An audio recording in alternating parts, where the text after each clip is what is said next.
Last night, on the President's orders, U.S. Central Command, under the command of General Eric Kurilla, executed Operation Midnight Hammer, a deliberate and precise strike against 3 Iranian nuclear facilities. More than 125 U.S. aircraft participated in this mission. At midnight Friday into Saturday morning, a large B-2 strike package comprised of bombers launched from the continental United States.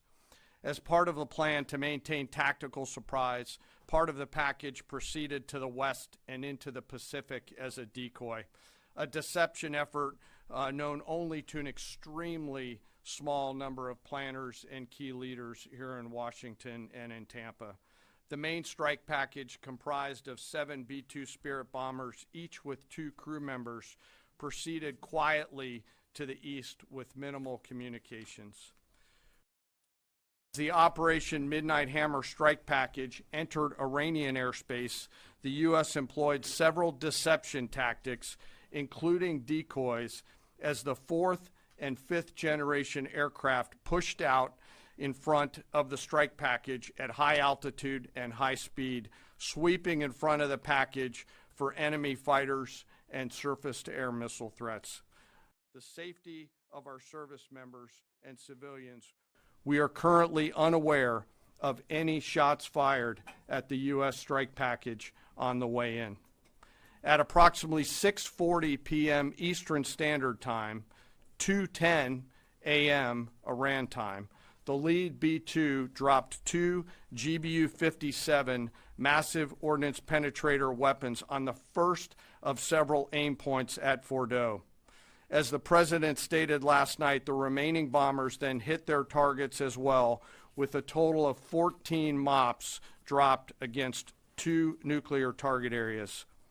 All 3 Iranian nuclear infrastructure targets were struck between 6:40 p.m. and 7:05 p.m. Eastern Time. Again, that's about 2:10 in the morning local time in Iran, with the Tomahawk missiles being the last to strike at Esfahan to ensure we retain the element of surprise throughout the operation. Following weapons release, the Midnight Hammer strike package exited Iranian airspace and the package began its return home. We are unaware of any shots fired at the package on the way out. Iran's fighters did not fly, and it appears that Iran's surface-to-air missile systems did not see us. Throughout the mission, we retained the element of surprise. As the Secretary said, this was the largest B-2 operational strike. I know that battle damage is of great interest.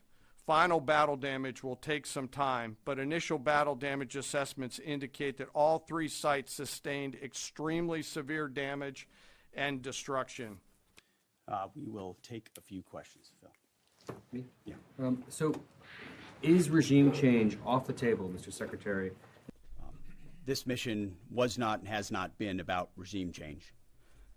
The President authorized a precision operation to neutralize the threats to our national interests posed by the Iranian nuclear program and the collective self-defense of our troops and our ally Israel.